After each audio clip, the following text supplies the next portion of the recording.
Salut à toutes et à tous. Aujourd'hui, je vais vous parler d'un projet très intéressant dans le domaine des objets connectés à l'Internet, ou ce qu'on appelle couramment par IoT. Nous partons du principe qu'un responsable d'un centre hospitalier me contacte. Il me demande de mettre en place un système de sécurité qui va relier la chambre d'un patient, c'est-à-dire un malade, à celle d'un contrôleur à travers un réseau intelligent et sécurisé. Le but de ce projet est de permettre une surveillance du malade en temps réel. Avant de rentrer dans le sujet, définissons d'abord ce qu'est l'Internet des objets. Ces objets peuvent être aussi variés.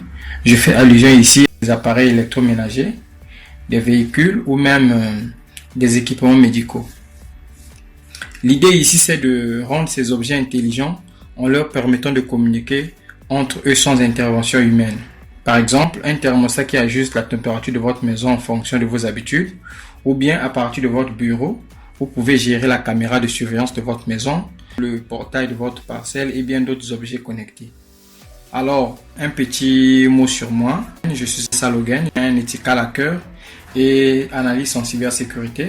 Je me spécialise dans la protection des systèmes d'information et des données en réalisant notamment des audits de sécurité pour identifier les vulnérabilités avant que les hackers malveillants ne puissent vous attaquer et commettre des dégâts.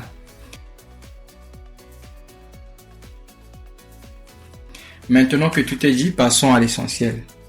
Bien, voici comment va se présenter notre projet une fois que nous l'aurons terminé. Ici à gauche, nous avons cette petite maison qui représente la salle du contrôleur. Dans la salle du contrôleur, nous avons son PC qui lui permettra de gérer les objets connectés à Internet sous sa responsabilité. À droite ici, nous avons la salle du malade. Dans la salle du malade, nous avons les équipements qui seront gérés par le malade, notamment la lampe, le split, la porte et la fenêtre. Le détecteur de mouvement qui se trouve dans la salle du malade sera géré de l'autre côté, du côté de la salle du contrôleur par le contrôleur. Les trois réseaux, celui de la salle du contrôleur, celui de la salle du malade et celui du milieu où nous avons trois serveurs.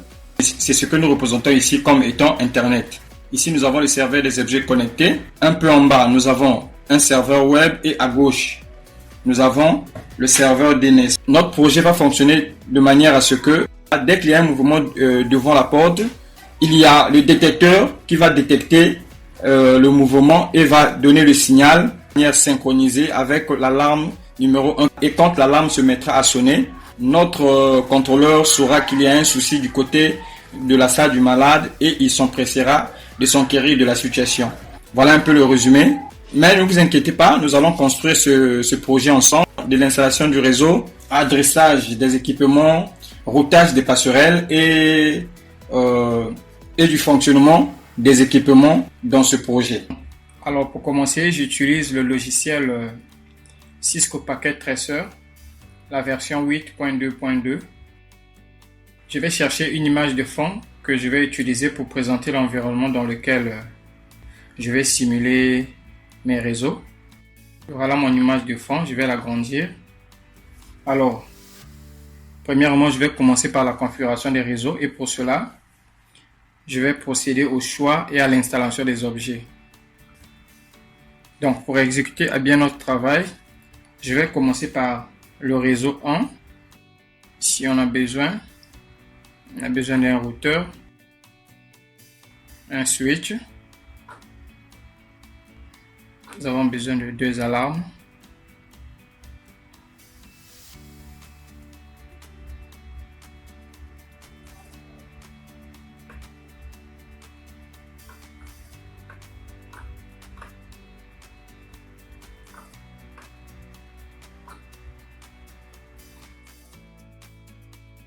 Un laptop. Un point d'accès Wi-Fi. Pour l'instant, ça suffit pour le réseau 1. Nous allons au niveau du réseau 2. Ici, le réseau 1, nous sommes sur la salle du contrôleur. Salle du contrôleur. Et au niveau d'ici, nous sommes sur la salle du patient.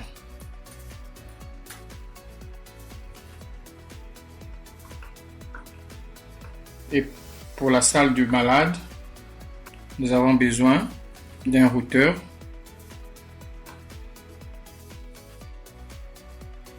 un switch, un point d'accès Wi-Fi. Et nous allons prendre les objets connectés que nous allons installer dans la chambre du malade. Nous avons premièrement le split qui est le climatiseur. Nous avons besoin d'une porte, une fenêtre, une caméra, une lampe. Nous avons besoin d'un détecteur de mouvement.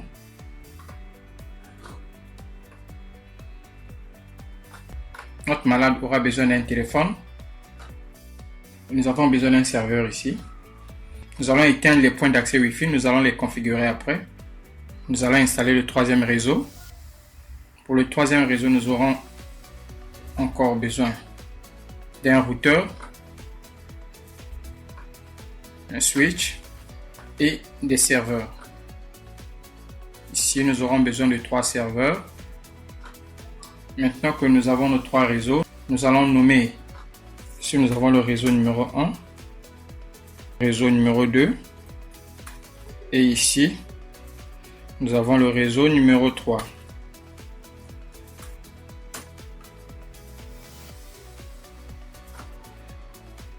Nous allons nommer les objets.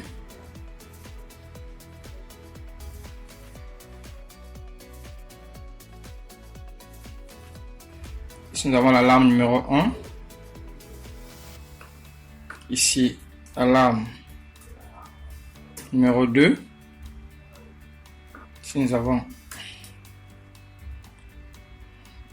PC. Là, nous avons le routeur 1.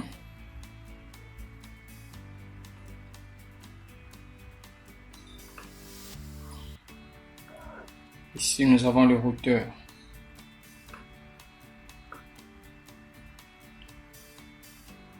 Ici, nous avons le routeur 3.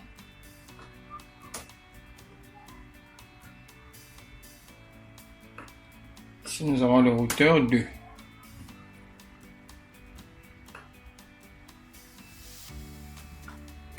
Nous allons nommer. Ici, nous avons le serveur DNS. Serveur web.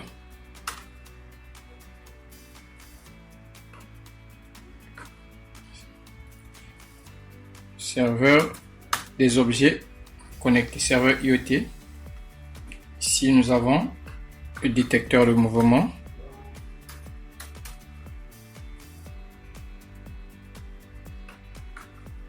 La porte.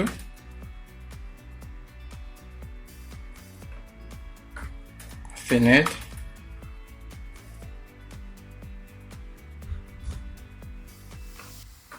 Serveur DHCP.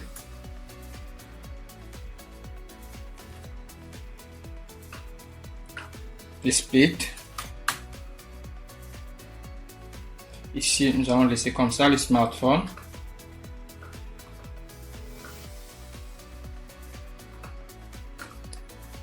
Caméra, cam. Lampe. Ok. Je crois que pour la nomination des objets, c'est bon. Nous allons passer au câblage des appareils.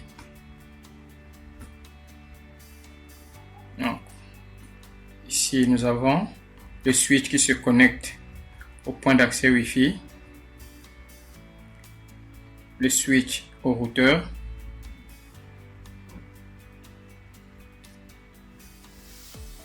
Venons ici, le routeur au switch.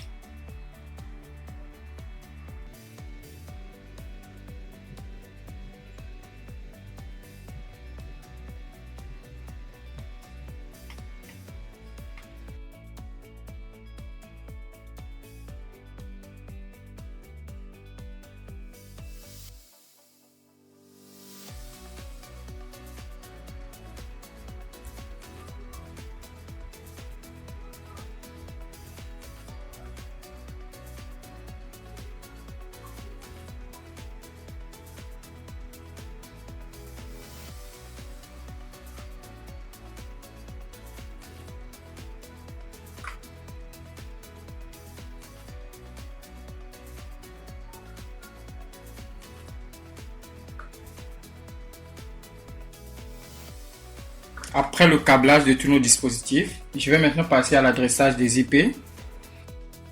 D'abord, pour commencer, je vais nommer les adresses IP pour chaque réseau. Ici, sur le réseau numéro 1, nous aurons les adresses IP qui seront dans la plage de 192.168.1.0. Au niveau du réseau numéro 2, nous aurons le 192.168.2.0. Au niveau du réseau numéro 3, nous aurons le 10.10.10.0. Donc sur ces réseaux, nous aurons des adresses IP qui vont aller de 192.168.2.1 jusqu'à monter. Et sur ce réseau, nous aurons les adresses IP de 10.10.10.1 jusqu'en haut. Et ici, également la même chose. Donc, notre PC aura comme adresse IP de 192.168.1. Nous allons commencer à partir de .1.2. Masque de sous-réseau automatique. Adresse la passerelle par défaut 192.168.1.1.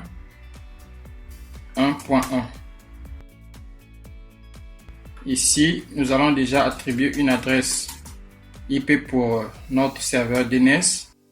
Nous allons mémoriser cette adresse. Une fois que j'ai adressé les adresses IP à ce poste, je viens ici sur physique. Étant donné que je vais utiliser une connexion Wi-Fi pour ce réseau numéro 1, donc j'enlève cette carte pour remplacer un adaptateur Wi-Fi.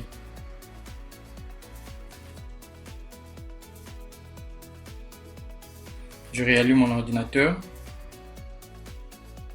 Je passe sur l'alarme numéro 1. Config. Je clique sur l'option Wireless. Je lui attribue une adresse IP statique 168.1.3. Masque sous réseau automatique. L'adresse de la passerelle 192.168.1.1. Le DNS 10.10.10.2. Comme j'ai dit tout à l'heure. Et ici, c'est bon. Nous avons fini avec l'alarme numéro 1. Prenons l'alarme numéro 2. Config.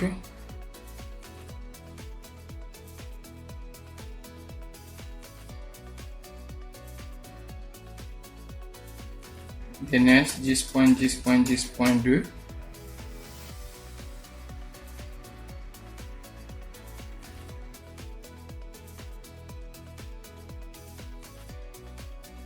Ici, nous allons lui attribuer le 192.168.1.4.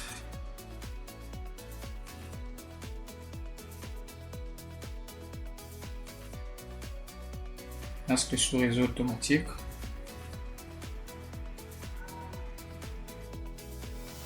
Le réseau 1, nous avons attribué les adresses IP sur les appareils. Ici, notre alarme est au 192.168.1.3. L'alarme 2, 192.168.1.4. Et le PC ici. Oublié de mettre l'IP mode statique. «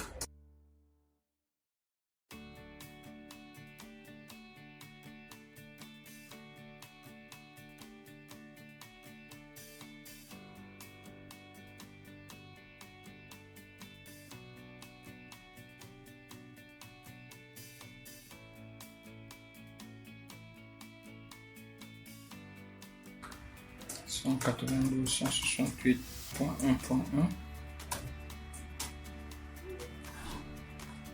10.10.10.1 .2.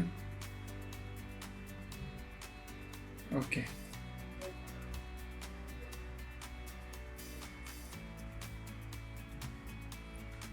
Maintenant, nous allons procéder à la configuration du point d'accès Wi-Fi. J'allume le point d'accès Wi-Fi.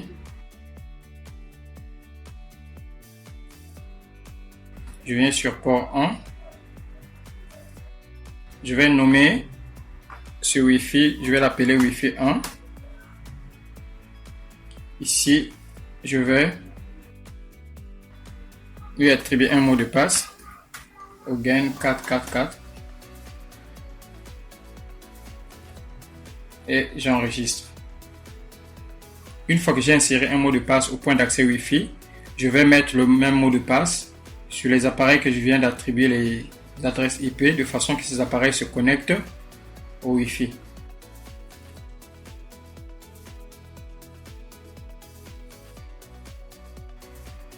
Config wireless.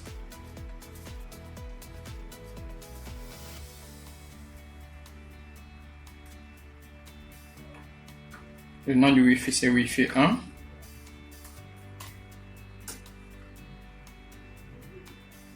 Le mot de passe c'est Again 444. Et vous verrez automatiquement notre appareil va se connecter directement au Wi-Fi.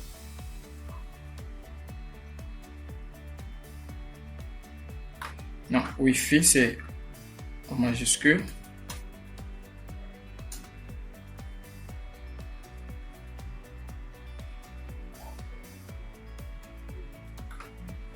Vous voyez, notre PC s'est bien connecté au point d'accès Wi-Fi. Nous allons faire la même chose avec les alarmes. Wireless.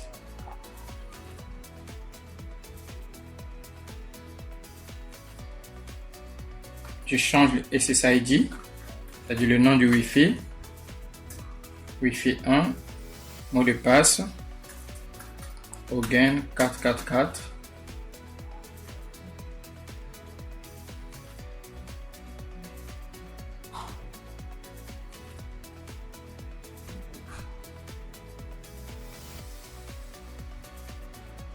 OK. Passons sur l'alarme numéro 2. Wireless.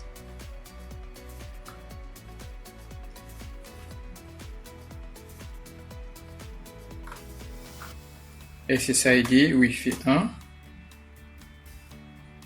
WPA2. Mot de passe Again 444.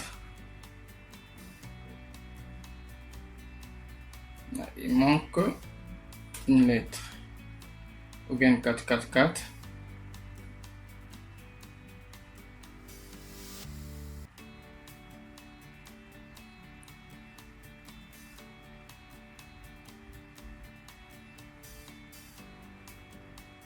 Apparemment, il y a un souci.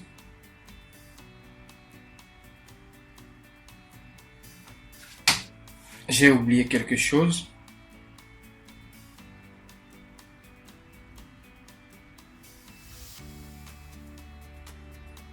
Ouais, c'est le SSID qui doit être en majuscule.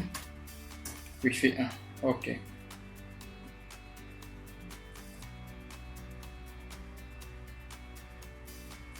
OK. J'ai fini de connecter les trois appareils dans le réseau numéro 1. Je passe au réseau numéro 2 qui est la salle du patient. Ici sur le réseau numéro 2, ce que je vais faire, c'est que je vais juste configurer les serveurs DHCP et le serveur DHCP à son tour va attribuer les adresses IP à tous les dispositifs qui sont sur ces réseaux. Je clique sur le serveur DH serveur desktop conf. Je vais voir sur ce réseau les adresses IP doivent être dans la plage de 192.168.2.0.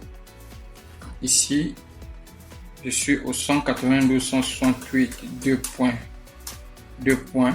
Je vais l'attribuer le numéro 2. Le DHCP sera la deuxième machine sur ces réseaux. L'adresse max de ce réseau automatique. L'adresse IP de la passerelle 192.168.2.1. J'avais dit le DNS est au 10.10.10.2. Je viens ici, service, DHCP. J'active le serveur, je le mets sur on. J'entre l'adresse IP de la passerelle 2.1. L'adresse du serveur DNS 10.2. Je tape OK. Je vais passer à la configuration du point d'accès Wi-Fi. Je mets le Wi-Fi en marche. Config. Port 1. Wi-Fi numéro 2. Le mot de passe. On aura au gain. Ici, nous aurons 555. Gain 555.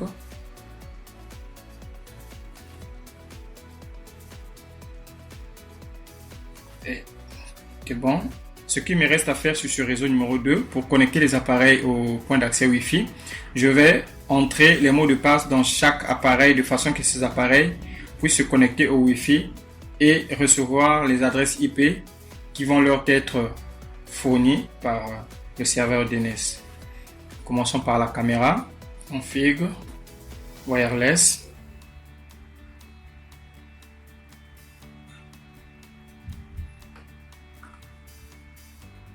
Wi-Fi 2. Mot de passe. Gain 555. Et c'est tout. Je sors. Vous voyez bien, la caméra s'est connectée directement. Et je crois que si nous rentrons, nous allons voir, il doit avoir une adresse IP qui lui a été attribuée par le serveur DHCP. Vérifions.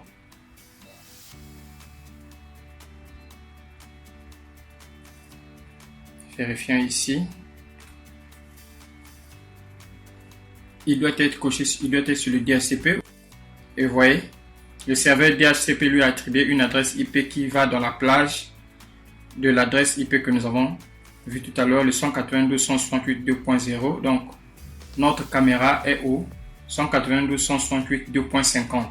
Donc, la caméra est la 50e machine sur notre réseau numéro 2. Et nous allons prendre la lampe. Config, wireless.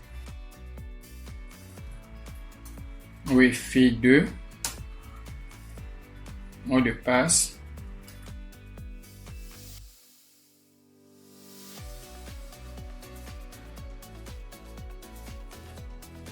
OK.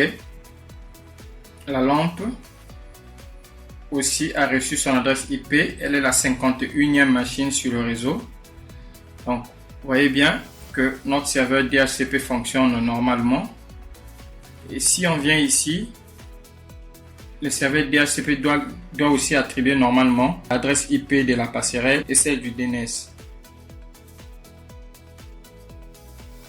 OK.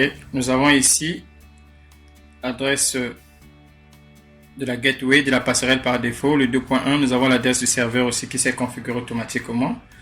Nous prenons le split, config, wireless.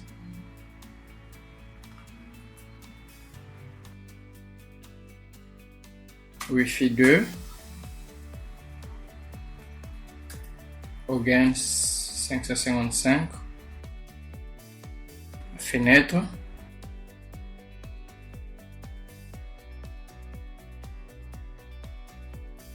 Le détecteur.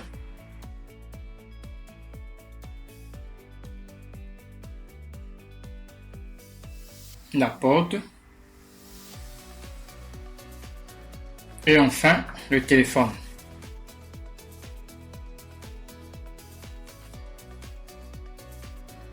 OK. Vous voyez bien que tout est OK. Notre téléphone aussi vient de recevoir son adresse IP qui lui a été attribuée par le DHCP d'une façon automatique. Donc, le smartphone du patient est la 58e machine sur le réseau numéro 2. Maintenant que nous avons fini de connecter les dispositifs de notre réseau numéro 1 et le réseau numéro 2, nous allons maintenant passer à l'adressage des serveurs du réseau numéro 3. Ce réseau numéro 3 qui pour nous représente l'Internet. Pour le cadre d'un exemple, ce n'est pas vraiment l'Internet proprement dit. Pour notre démonstration, cet espace vert, nous allons le représenter comme étant Internet. Nous avons nos serveurs qui font partie de l'interconnexion des réseaux. Et nous allons commencer avec le serveur DNS. Tout à l'heure, quand nous avons enregistré l'adresse IP du serveur DNS, nous avons utilisé le 10.10.10.2, adresse masque sur réseau automatique. La gateway sur ces réseaux sera le 10.10.10.1. DNS serveur déjà. Nous venons sur service DNS. Ici sur le service DNS, nous allons enregistrer l'adresse IP du site de notre site. Notre site sera ogain.ao et son adresse sera le 10.10.10.10. Vu que le serveur c'est la deuxième machine dans le réseau, numéro 3, nous allons prendre 10.3.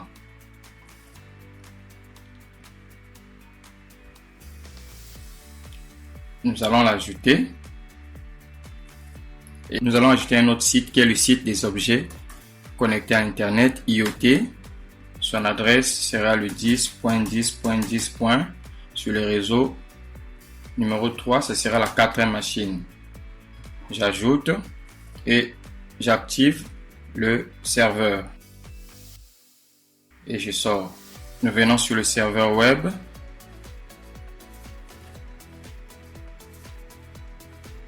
Desktop. Nous avons dit c'est le 10.10.10.3. Adresse masque automatique. La gateway c'est le 10.10.10.1. Le DNS c'est le 10.10.10.2. Service. Je viens sur HTTP. Ici, le serveur est déjà actif. Ce que je vais faire, c'est que je vais supprimer ces dossiers qui n'aura aucune utilité pour notre démonstration.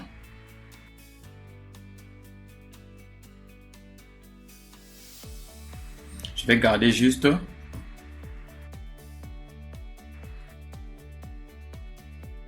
ce qui concerne la page vitrine de notre site.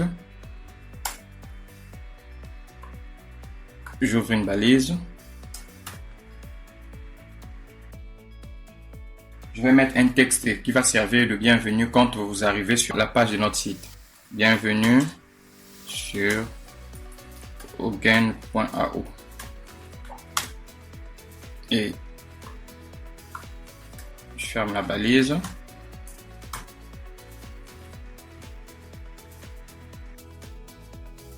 Il est aussi important de connaître quelques langages web. Vous avez deux langues comme le JavaScript et le HTML sont très importantes pour évoluer dans la cybersécurité. J'enregistre et je sors. Je vais sur le troisième serveur qui est le serveur des objets connectés à Internet. Desktop. Config. 10.10.10. C'était le 4 nous avons vu tout à l'heure. 10.10.10.1.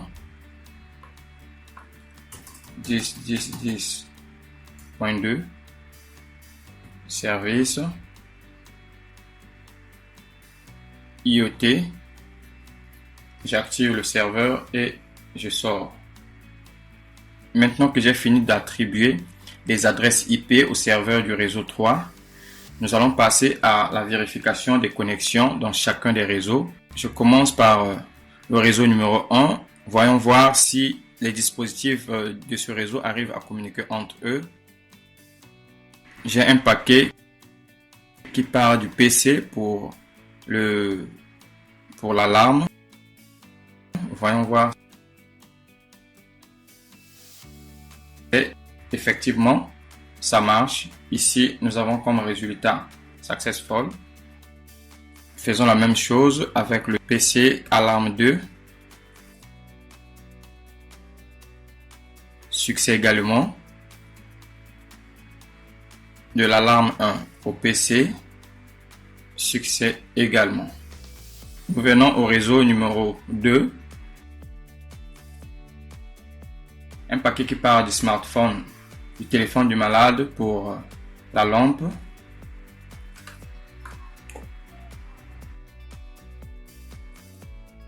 Exactement, successful. Ça marche. Un paquet qui part de la caméra pour le serveur DHCP.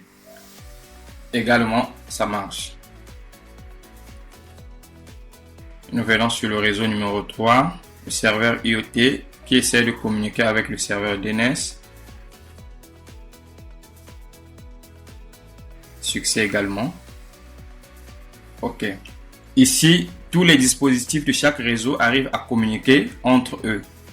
Nous allons maintenant procéder à l'adressage des routeurs pour que les réseaux arrivent à communiquer entre eux. C'est-à-dire que pour que le réseau numéro 1, qui a pour routeur numéro 1, arrive à communiquer avec le réseau numéro 3, qui a pour routeur numéro 3, il faudrait que nous puissions configurer les routeurs.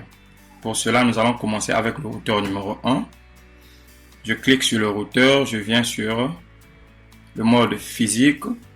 Premièrement, je vérifie si le routeur il est éteint ou bien actif. Ici, il est éteint. OK. Je vais ajouter une carte d'interface sur ce port-ci.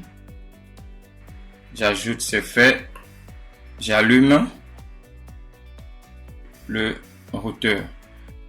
Cette carte va ajouter des interfaces réseau sur notre routeur. Je vais configurer le routeur numéro 1.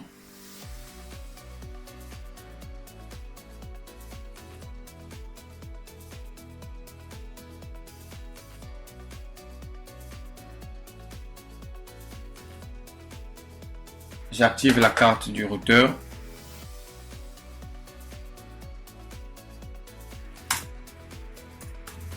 Conf terminal.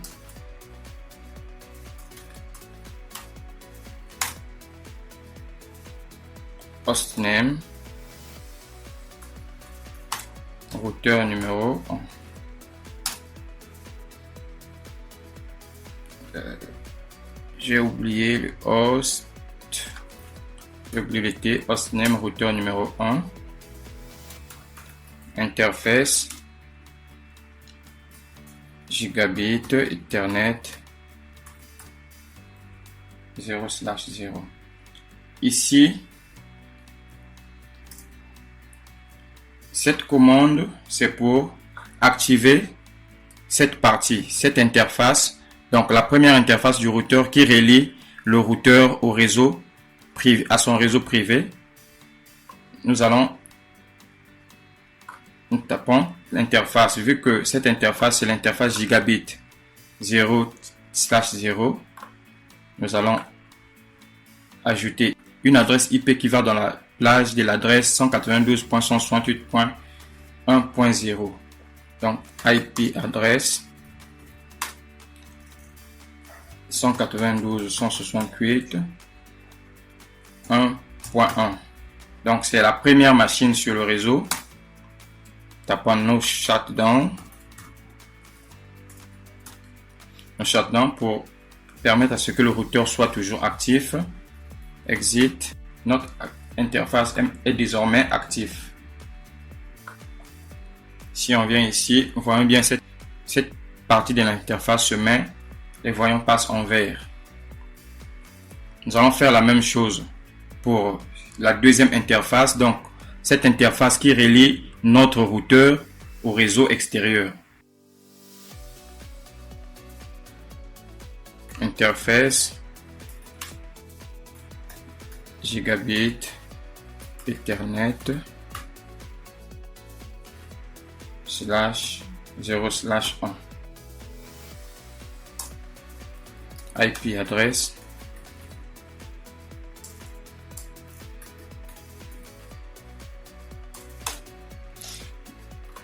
Cette interface aura pour adresse 30.30.0.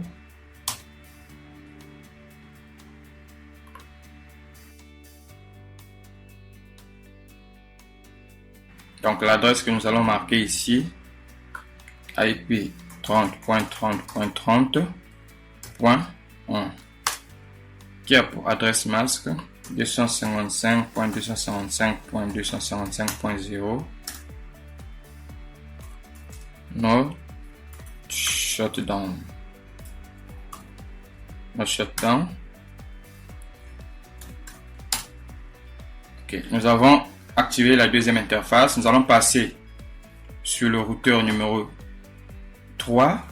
Nous allons activer aussi les deux interfaces. Donc l'interface qui relie le routeur 3 à son réseau LAN et la deuxième interface qui va relier le routeur 3 au routeur 1 en passant par ce réseau. Premièrement, nous allons ajouter la carte. Nous allons vérifier si le routeur est allumé ou éteint. Il est allumé, nous allons l'éteindre.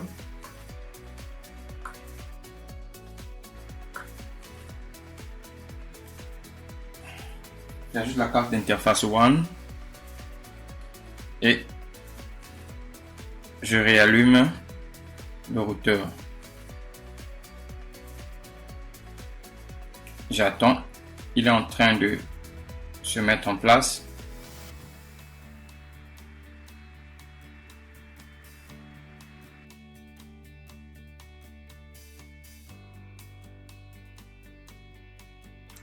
Non.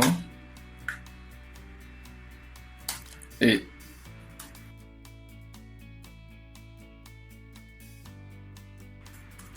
conf terminal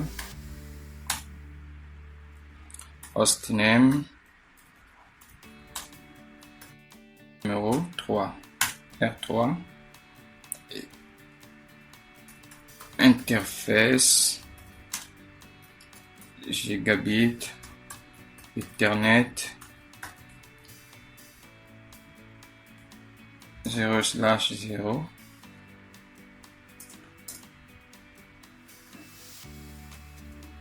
0/0 IP adresse. Ce réseau, donc ce réseau a pour place d'adresse 10.10.10.10.10, donc 10.10.10.1, adresse masque, no shutdown.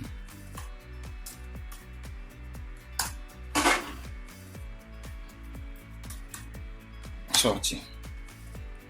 Ok, c'est fait. Nous allons vérifier les voyants passent en vert.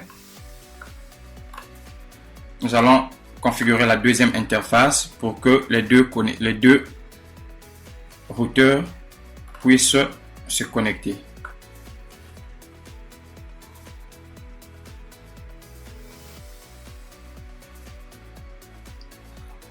Interface gigabit. Cette fois-ci, c'est le 0.1.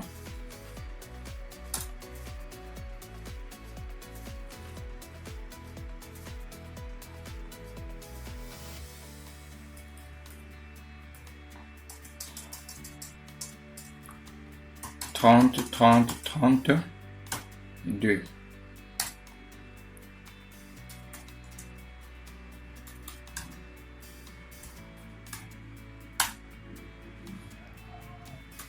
Sorti. Vous voyez ici les voyants des interfaces du réseau 1 et celui du réseau 2 passent en vert. Ça veut dire que nos deux routeurs sont désormais connectés. Alors, maintenant, nous allons configurer le routeur numéro 2 du réseau numéro 2. Nous sommes en mode physique. Je vérifie premièrement si le routeur est allumé. Je l'éteins. Je mets la carte d'interface WAN. Je réallume le routeur.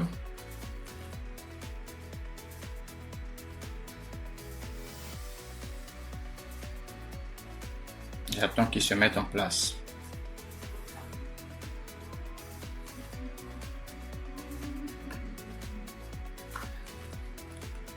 OK.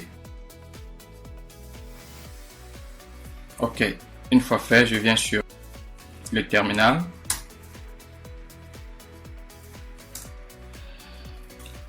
Enable.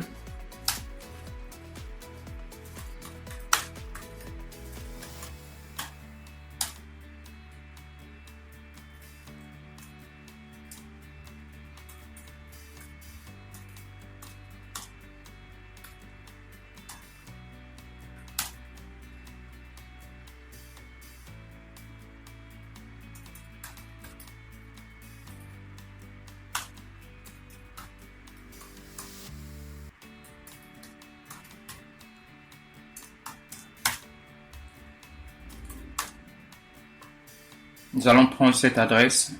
Son adresse IP est dans la place d'adresse 192.168.2.0.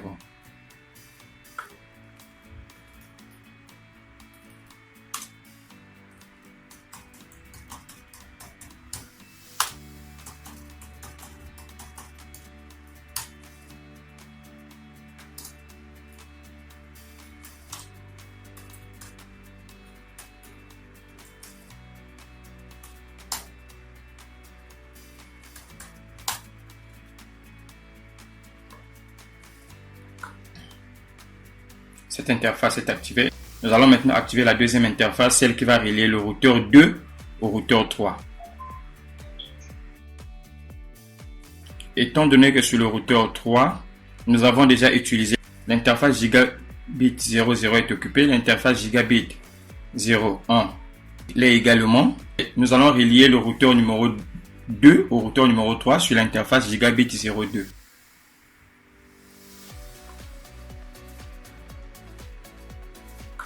Je suis sur le routeur numéro 3.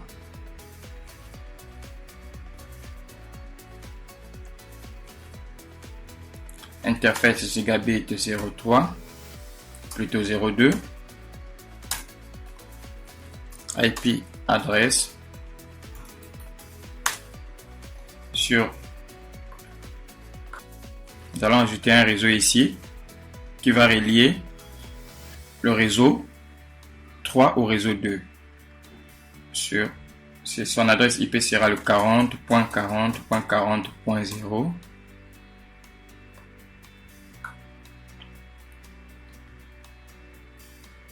Donc, l'adresse IP sera le 40.40.40.2. 255.255.255.0. Shutdown.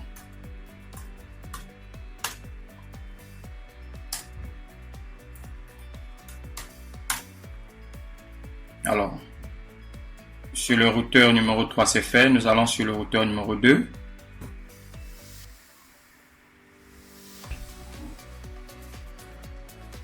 Interface Gigabit 2. IP adresse 40.40.40.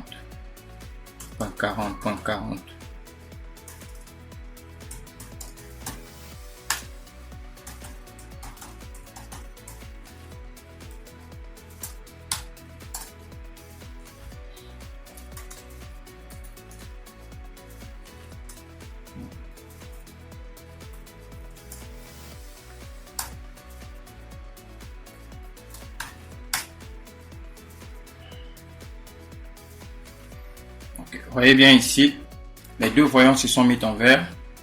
Alors, nous allons vérifier si le routeur 2 arrive à communiquer parfaitement avec le routeur 3. Le premier paquet n'a pas réussi, c'est un échec. Nous allons reprendre. Parfait, ça marche. Même chose entre le routeur 3 au routeur 2. Au routeur 1. Le premier paquet est un échec. On essaye de nouveau. Parfait. Ça marche. Alors ici, maintenant que nous avons connecté nos routeurs qui communiquent ensemble, c'est-à-dire que le routeur 1 arrive à communiquer avec le routeur 2, avec le routeur 3, communiquer avec les appareils d'un autre réseau, tout simplement parce que il n'y a pas de route qui a été affectée à ces routeurs.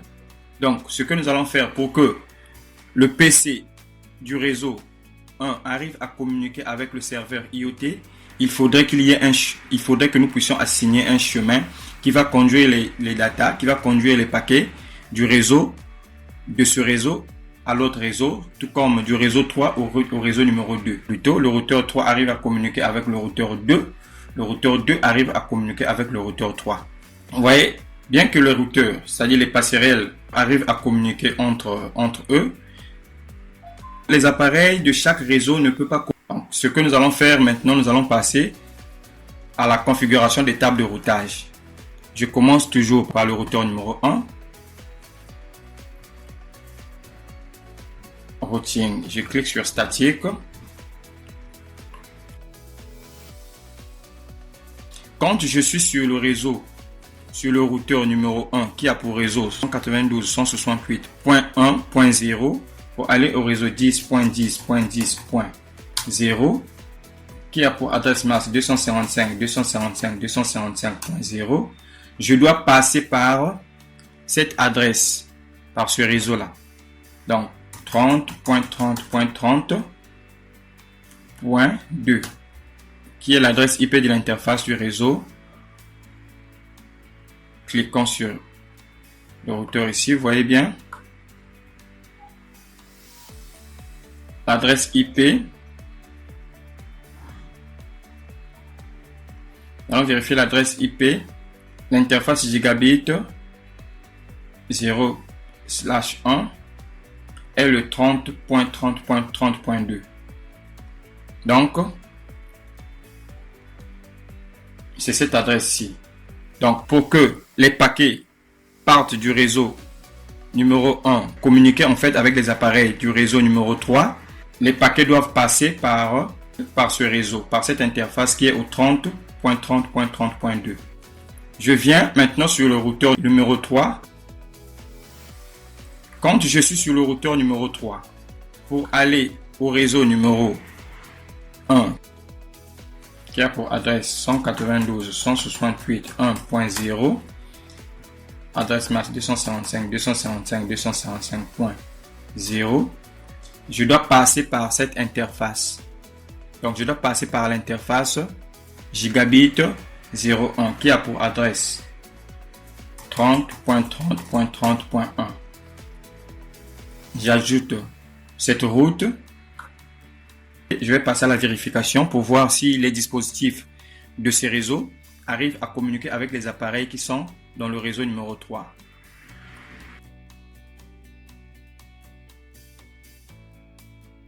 Nous avons un paquet qui part du PC pour le serveur IoT. Le premier paquet, c'est un échec. Il faut toujours réessayer. Ça marche toujours pas.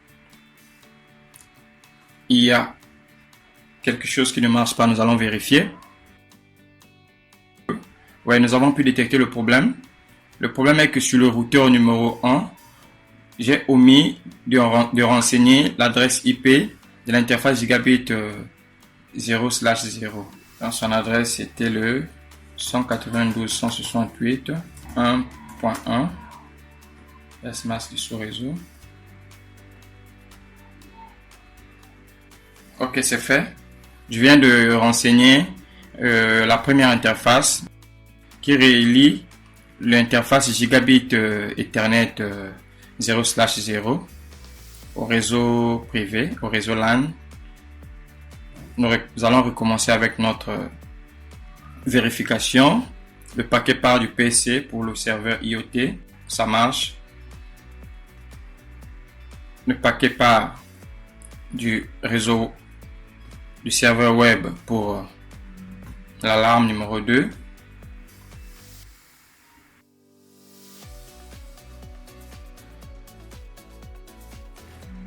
Échec. Essayons encore pour une seconde fois. Succès, ça marche. Ok. Donc, nous avons pu relier le réseau 1 au réseau 3. Nous allons maintenant faire la même chose pour le réseau numéro 3 au réseau numéro 2. Je viens sur le routeur 3. Routing statique. Si je suis sur le routeur numéro 3 pour aller au réseau 192.168.2.0 qui a pour adresse masque 255.255.255, je dois passer par cette interface. Je dois passer par cette interface qui est au 40.40.40.1.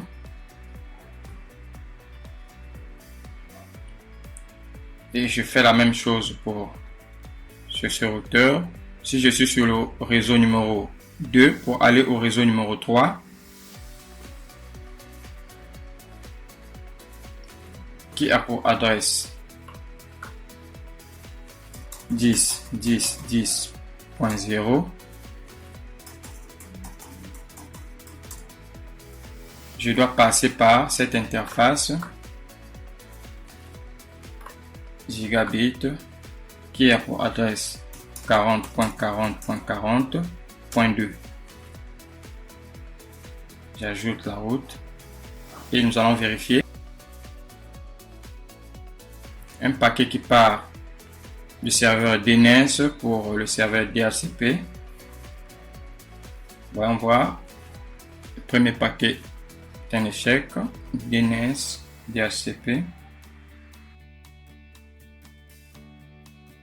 Successful. Ok, ça marche. Cette fois-ci, nous allons passer au mode simulation.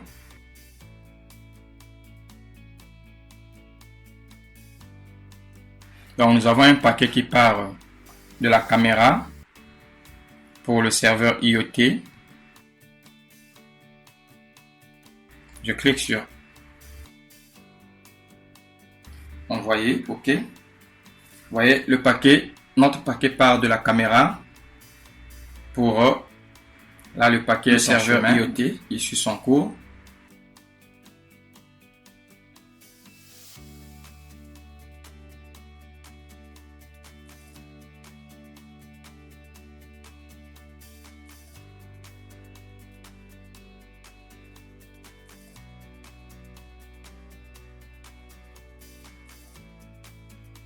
Okay. Ici, vous voyez bien, successful. Il a reçu la réponse du serveur IoT. À présent, nous avons pu connecter nos trois réseaux, le routeur 1 au routeur 3, le routeur 3 au routeur 2. Donc, pour le moment, le routeur 1, donc le réseau 1 ne peut pas communiquer avec le réseau 2. Donc, ce que nous allons faire, c'est que je vais connecter directement les deux routeurs de façon qu'ils puissent communiquer directement sans pourtant passer par le réseau 3, c'est-à-dire par le routeur numéro 3. Pour cela, je vais ajouter un câble.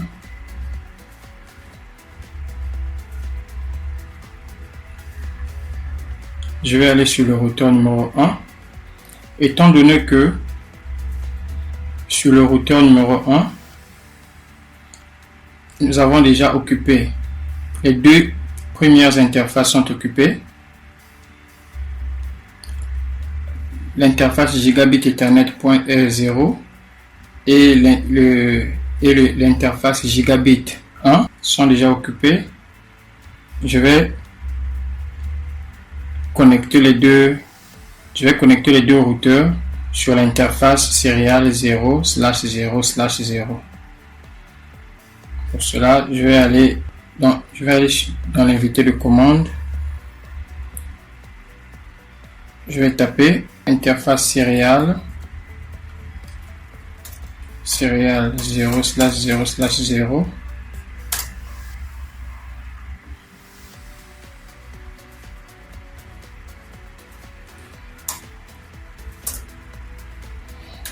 IP address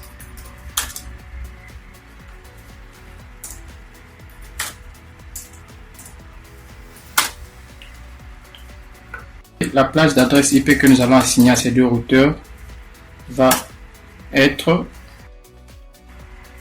le 20.20.20.0. Donc sur cette interface, je vais lui donner le 20.20.20. Adresse masque.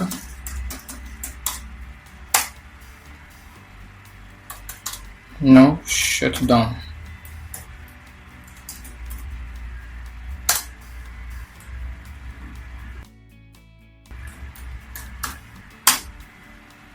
Je vais faire la même chose avec le routeur numéro 2.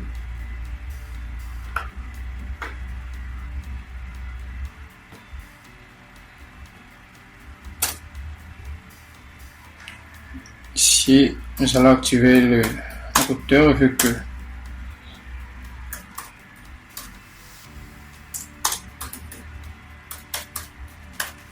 il n'était pas actif.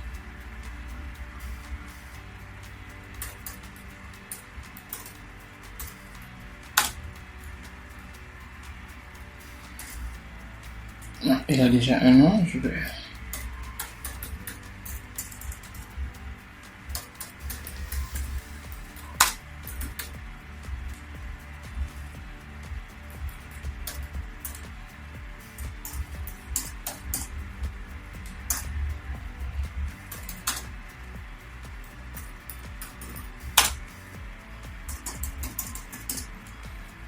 cette fois-ci, ici nous allons lui donner le 20.20.20.2.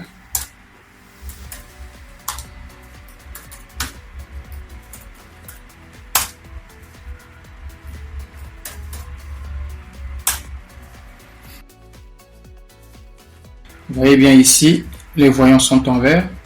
Maintenant, nous allons sur la table de routage pour assigner le chemin que va parcourir les paquets pour atteindre l'autre réseau. Donc pour aller au réseau 192.168.1.0, adresse masque, il faut passer par cette interface 20.20.20.2. Je viens sur le routeur 2, routing statique.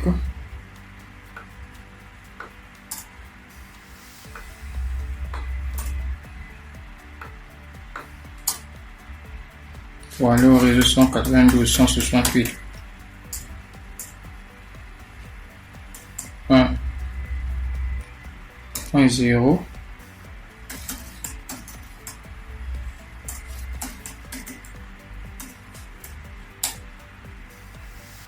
Il faut passer par le 20.20.20.1. J'ajoute.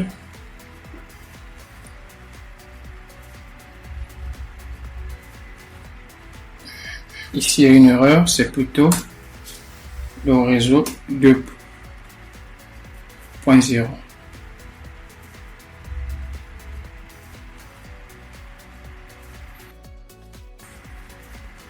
Alors, nous allons essayer de voir si les deux réseaux communiquent ensemble. Notre ordinateur du réseau 1 va communiquer avec le climatiseur. Voyons si cela marche. Le premier paquet est un échec. Nous envoyons un deuxième paquet.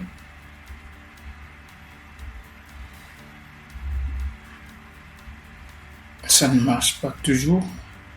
Revérifions un peu notre table de routage. Nous avons oublié de renseigner la carte interface serial 0.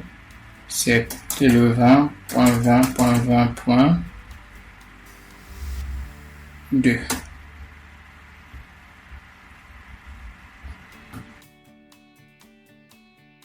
Je crois que cette fois-ci c'est bon. Nous allons réessayer pour voir si ça marche.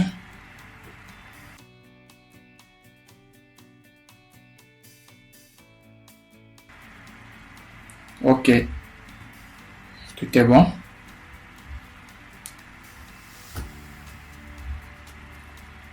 Donc, pour une seconde fois. Ok, parfait.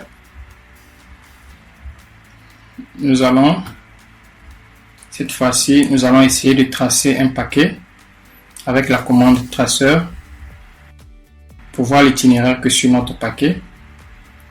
Je vais ouvrir une invité de commande. Je vais essayer d'abord premièrement de pinguer.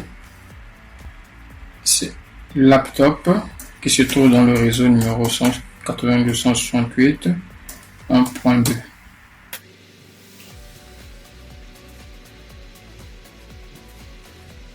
Parfait, le ping marche très bien.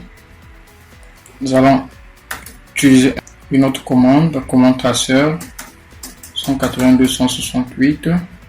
Un point. Cette fois-ci, nous allons prendre l'alarme. Point 3.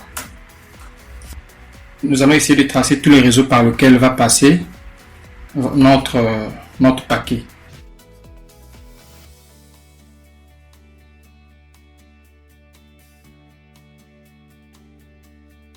Donc, vous voyez ici, nous avons envoyé un paquet qui est parti de notre smartphone pour l'alarme numéro 1.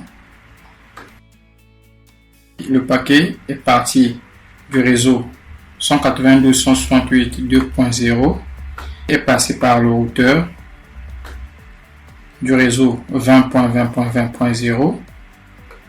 Ensuite, il est arrivé au niveau de notre appareil qui est l'alarme numéro 1. Pour comprendre un peu ce que nous sommes en train de faire, il faut connaître un peu le réseau, parce que donc la connaissance du réseau informatique fait partie des prérequis qu'il faille avoir pour faire la cybersécurité. Alors maintenant que tous nos réseaux arrivent à communiquer ensemble, le réseau 3 communique avec le réseau 1, le réseau 1 avec le 2 avec le 3. Cette fois-ci, nous allons passer à une autre étape. Nous allons créer deux comptes, l'un pour le contrôleur et l'autre pour le malade. Ces comptes, nous allons les créer sur les services IoT, c'est-à-dire des objets connectés à Internet. Ceux-ci vont permettre aux malades et aux contrôleurs de gérer les appareils connectés à Internet qui se trouvent dans leur réseau respectif. Nous allons commencer par le contrôleur. Nous cliquons sur l'ordinateur du contrôleur. Nous ouvrons un navigateur web. Une fois que nous avons ouvert le navigateur, nous allons taper le nom du service IoT. Souvenez-vous précédemment, quand nous avons configuré le service DNS, nous avons ajouté les noms de deux sites. C'était le site ogen.ao et le site IoT. Au lieu de taper l'adresse IP du serveur IoT, nous mettons juste le nom IoT et nous tapons Entrée. Ici, nous avons deux options. Soit nous mettons le username et le mot de passe. Si le contrôleur a déjà un compte, étant donné que nous n'avons pas encore créé un compte pour le contrôleur, nous venons ici Sign Up Now. Donc, créer un compte. Je vais créer un compte pour le contrôleur. Je vais mettre le username contrôleur. Nous allons l'appeler contrôleur. Le mot de passe, je peux mettre salle. Créer.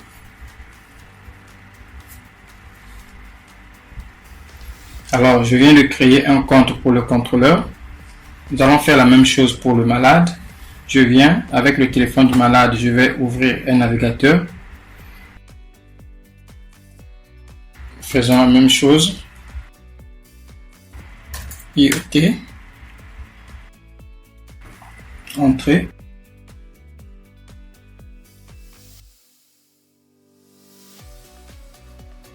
Sign up. J'entre le nom d'utilisateur. Étant patient. Mot de passe. Salle. La même chose avec celui du contrôleur. Bien. Maintenant que nous avons créé deux comptes, l'un pour le malade et l'autre pour le contrôleur, ici, sur tous les appareils que nous avons dans la salle du malade, la caméra et le détecteur de mouvement vont être gérés par le contrôleur, ainsi que l'alarme numéro 1. Par contre, l'alarme numéro 2 et la fenêtre, la porte, la lampe, le split vont être gérés par le malade. Alors, nous venons de créer deux comptes distincts. Pour notre contrôleur, nous avons créé un compte. Également, pour notre patient, nous lui avons aussi créé un compte. Donc, ce que nous allons faire maintenant, nous allons annexer les équipements au serveur des IoT. Donc, pour cela, nous allons commencer avec notre patient. Nous venons ici, nous cliquons sur le téléphone de notre malade. Comme ça, nous allons créer une connexion entre les objets connectés qui se trouvent dans la salle de notre malade et le serveur des IoT.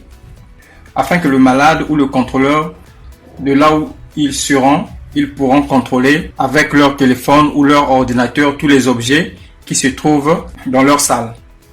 Venons ici, nous tapons le nom du serveur IoT. Au lieu que nous puissions mettre une adresse IP, nous mettons directement le nom du serveur vu que nous l'avons configuré dans le serveur DNS. Et je tape Go. Alors nous venons ici sur cette page de login. Nous allons rentrer les identifiants de notre malade, de notre patient. Donc, nous nous souvenons que l'username était patient et le mot de passe c'était salle. Tapons sur Sign In. Alors ici, notre malade est sur son compte qui se trouve dans le serveur des objets connectés. Nous allons sortir et nous venons ici, nous allons ajouter le premier équipement. Comme nous l'avions dit précédemment, la caméra, le détecteur de mouvement et l'alarme numéro 1 qui se trouve dans la salle du contrôleur seront enregistrés dans le compte du contrôleur. Et le split, la lampe, la fenêtre, la porte sont des équipements qui seront commandés par notre patient, le malade. Donc nous commençons avec la lampe. Nous cliquons dessus. Nous allons l'ajouter dans les serveurs des objets connectés. Nous venons ici, nous cliquons sur Config. Je vais en bas ici, vous voyez bien, je viens en bas ici, là où on a marqué IoT Server. Je clique sur Remote Server. Je coche cette option et je mets l'adresse du serveur des IoT qui est 10.10.10.4. Je crois que j'ai une bonne souvenance. Exactement. Ici, je mets le nom d'utilisateur de ce compte. Pour notre cas ici, c'est patient. Je mets le mot de passe de son compte qui est salle et je clique sur Connect. Ici, nous devons voir, ça doit marquer Refresh. Quand ça marque Refresh, ça veut dire que le dispositif a été bien ajouté au serveur. Exactement. Vous voyez bien ici Refresh. Donc, si nous venons ici au niveau du serveur des objets connectés, sur le compte du patient, vous voyez bien, cette lampe, elle est ajoutée. On peut la mettre en marche. Par exemple, ici, je viens, j'allume la lampe, je mets sur On. Vous voyez bien, la lampe s'allume. Je diminue la luminosité en cliquant sur Dim et notre lampe est active. Je peux d'abord l'éteindre pour le moment. Je clique sur Off et Je prends un autre équipement. Nous prenons le split. Je clique sur le split. Je clique sur le split. Je viens config.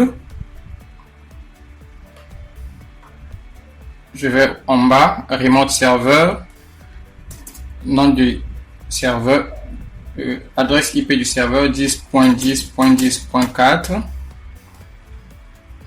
patient,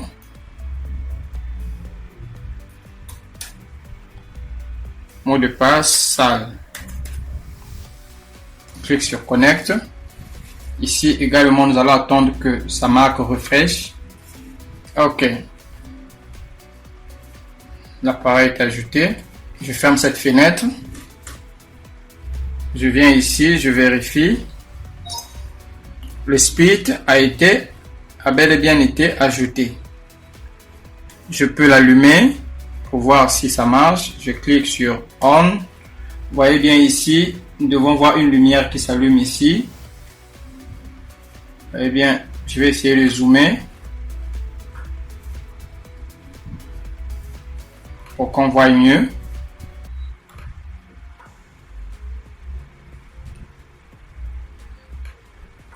Vous voyez, le split est en marche. Alors, cette fois-ci, nous allons prendre la fenêtre. Je clique sur la fenêtre, config, remote server, 10.10.10.10.4, patient, salle, connect. OK. Je ferme cette fenêtre. Si je viens ici sur le compte de notre malade, nous avons une fenêtre ici. On peut l'ouvrir.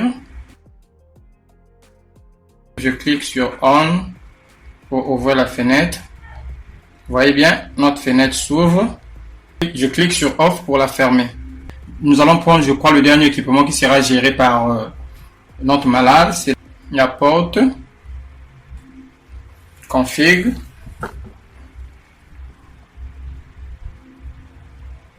remote server,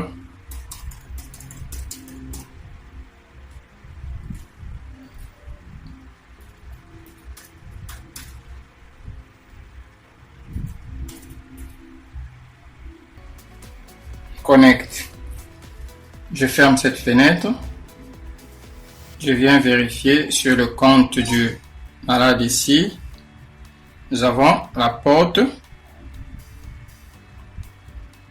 qu'on vient d'ajouter. Je viens sur le compte du malade ici. Je vois la porte qu'on vient d'ajouter.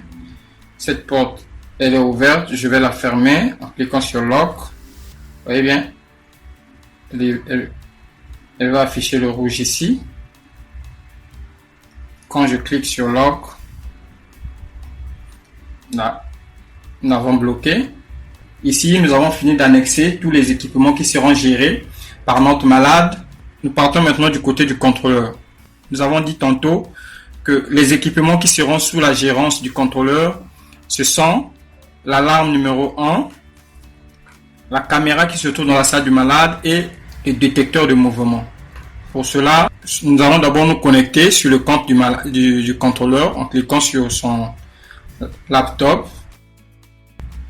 pour aller à Internet et se connecter au compte du contrôleur. Je clique sur Desktop et j'ouvre le web browser, le navigateur. Ici également, je mets le nom du site, IoT. Je clique sur Go.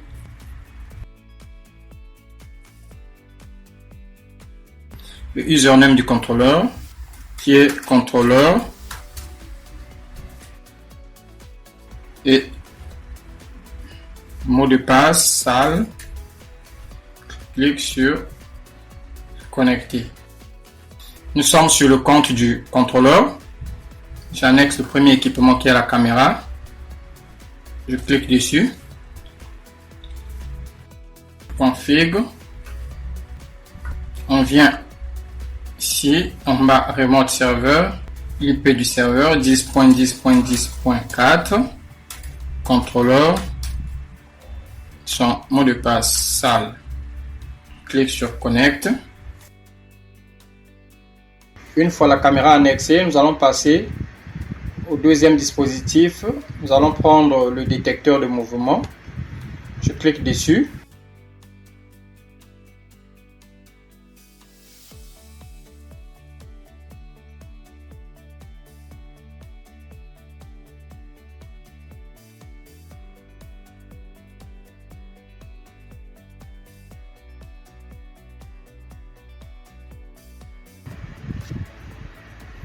Alors, je viens ici sur le compte du contrôleur.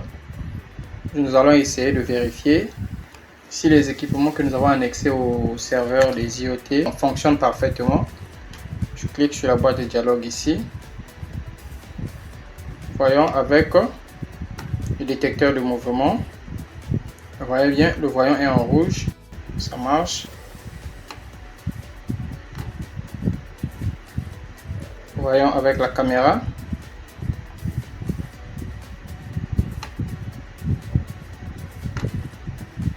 Je vais mettre la caméra sur on.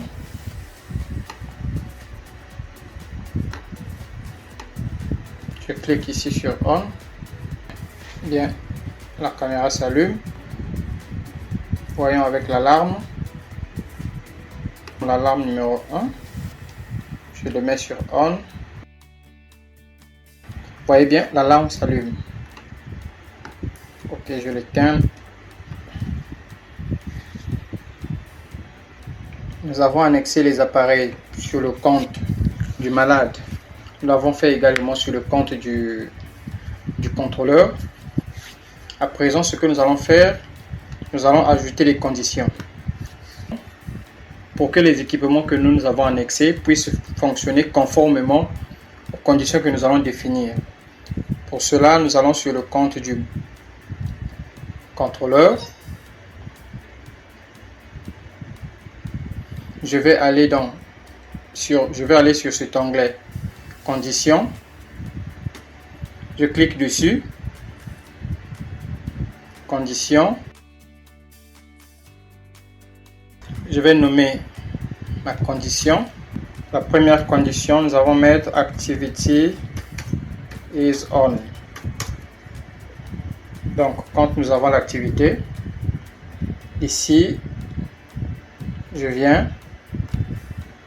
Si le détecteur est en on, c'est-à-dire est allumé, et que il y a le mouvement, donc true,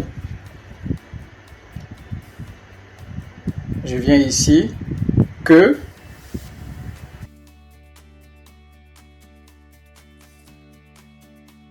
la caméra allumée se mette à filmer. J'ajoute une autre action et que au même moment l'alarme en mode on puisse sonner. Donc ici nos conditions sont lesquelles?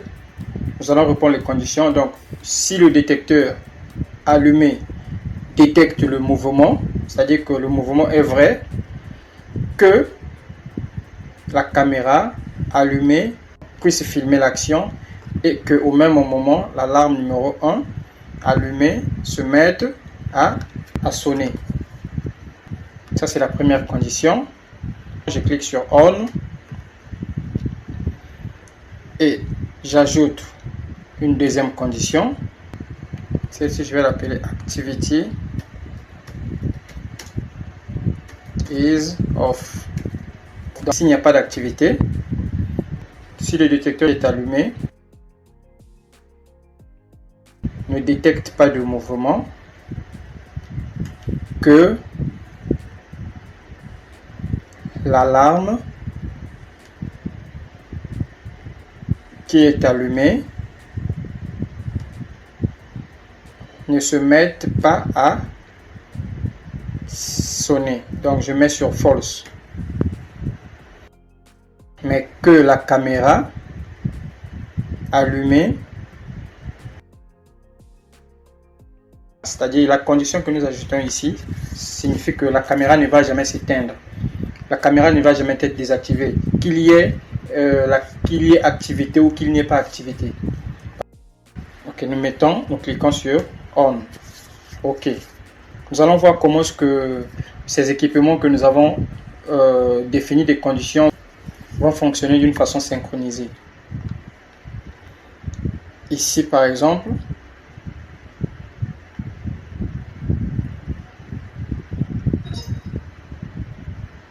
au niveau de l'éditeur ici, on peut éditer d'autres conditions. Si on aimerait ajouter d'autres conditions qui ne sont pas prédéfinies ici, on peut cliquer sur Editor et en bas, il y aura une invitée de commande qui nous permettra de créer les conditions. Ici par exemple, on peut mettre les conditions ici. Nous pouvons faire le choix de, si on vient dans New ici, nous pourrons faire le choix du langage qu'on aimerait utiliser. Par exemple ici, je peux créer un nouveau projet avec le langage JavaScript par exemple, et ainsi de suite. Donc je viens sur l'onglet Home. Ici, je vais diminuer un peu cette fenêtre pour que nous voyons mieux. Je vais réaliser un mouvement. Donc, ici, nous avons la porte de ce côté-ci. Ici, nous avons la porte d'entrée. Un peu à gauche, nous avons le détecteur de mouvement. Donc, nous allons appuyer sur la touche Alt tout en maintenant cette touche. Appuyer et j'emmène le curseur au niveau du détecteur. Vous allez voir, le détecteur va automatiquement s'allumer. Cela sous-entendra qu'il y a un mouvement. Allons-y. Alors nous voyons notre caméra, elle est active. J'avance, je clique sur la touche Alt et vous voyez, le détecteur détecte la présence d'un individu à côté de la porte d'entrée. Automatiquement, le détecteur de mouvement s'allume et la caméra est braquée vers la porte d'entrée. Voyons bien la personne qui arrive. Et voilà l'alarme numéro 1 qui s'émet à sonner dans la salle du contrôleur, signalant qu'il y a un mouvement du côté de la salle de notre malade.